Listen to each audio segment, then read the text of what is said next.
As someone who has recently played both Xenoblade Chronicles 2 and Xenoblade Definitive Edition, or Xenoblade 1 for those unfamiliar, I truly believe that for any new fan of the series, Xenoblade Definitive Edition is generally a much better entry point into this series. Whether it is a better game or not overall is another matter entirely. If you are interested in this series and not sure where to start, this video is for you. Welcome to the gaming conversation, as today, I, Michael JH, offer you some spoiler-free thoughts on Xenoblade Definitive Edition and why, if you're interested in getting into this series, in most cases, this is the title to start with. We will also compare my beginner's experience with Xenoblade 2 and look at my rationale for this argument, because both are fantastic games in their own right, but there are some major teething issues that come with Xenoblade 2 which we will lightly touch on. Anyhow, without any further intermissions, let's take a look at why Xenoblade Definitive Edition is the best entry point into the massive Xenoblade universe.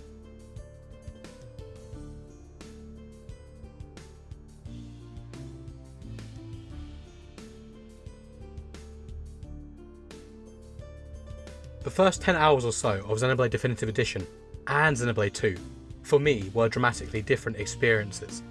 In Xenoblade 2, I was still regularly being presented with tutorials for a combat system that initially felt very basic, but gradually was becoming more complex, what with the generous amount of tutorials I was being provided.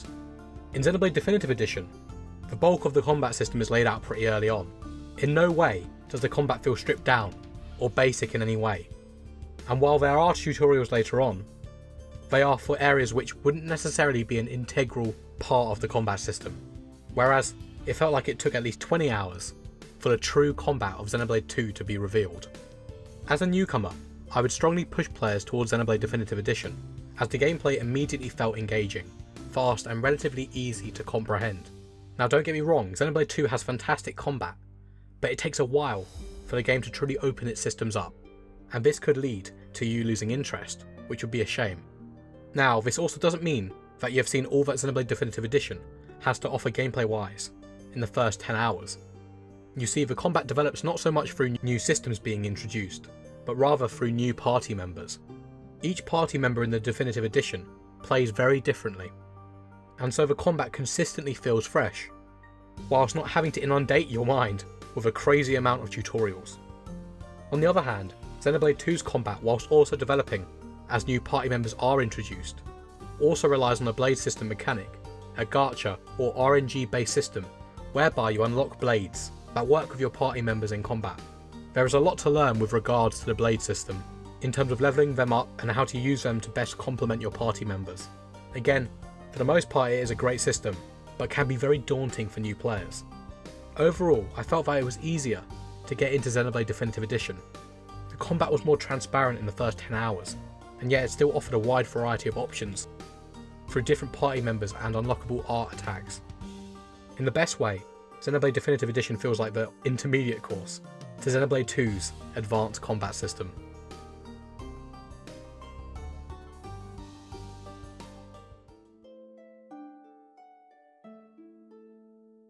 Another thing that stood out in my first few hours playing both games was how much more mature Xenoblade Definitive Edition felt. Immediately you can see when comparing character designs that the characters of Xenoblade 1 are decidedly less tropey or anime. And this rings true in terms of the tone as well. Now, both games at their core have pretty good, thought-provoking narratives, with moments of moral philosophy interspersed throughout, that add a sense of maturity to both titles. But Xenoblade 2, for large portions of the early to mid-game, has so much unnecessary childish humour, distracting character designs and the character of Tora in general, that it can be a harder game to get into. Xenoblade 1 on the other hand has much more appropriate designs, for lack of a better term. The characters are older, the average age being 18, as opposed to around 14 in Xenoblade 2.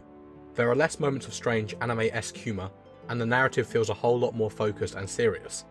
Now don't get me wrong, I am admittedly a fan of anime. Goofy humour and out-there character designs are not something super alien to me, but even I felt that Xenoblade 2 could be a bit too much at times. Both games, to their credit, have interesting characters. Especially in 2, the character development is done very well. The narratives start out simplistic but evolve into something far greater.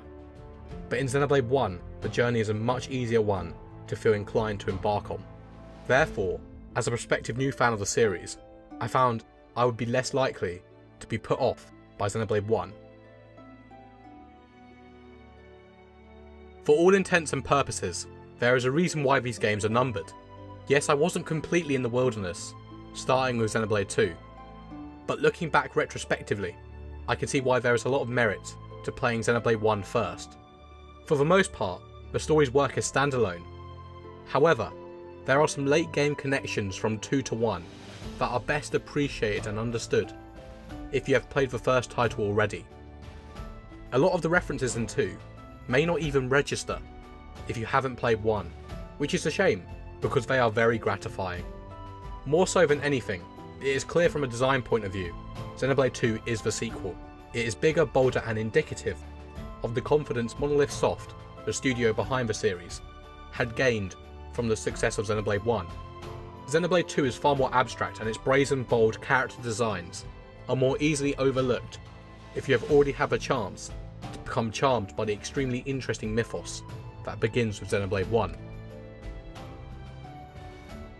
Xenoblade Definitive Edition and Xenoblade 2 are rightly two of the standout titles on the Switch. The amount of content, hours and replay value offered in both games is very impressive. However, Xenoblade Definitive Edition is in my opinion the far less divisive title.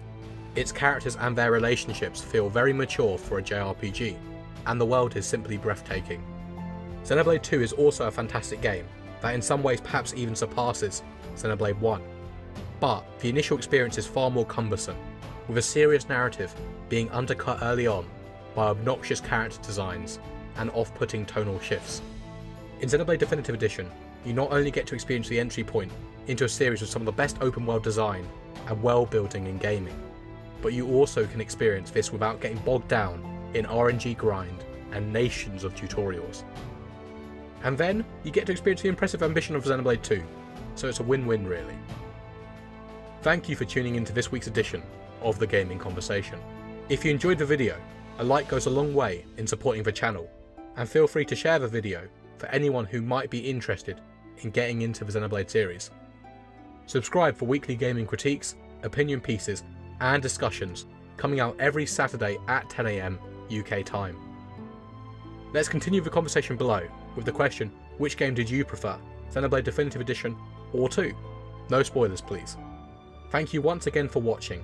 I have been Michael JH, and at times, the mortal enemy of Tora from Xenoblade 2. Peace.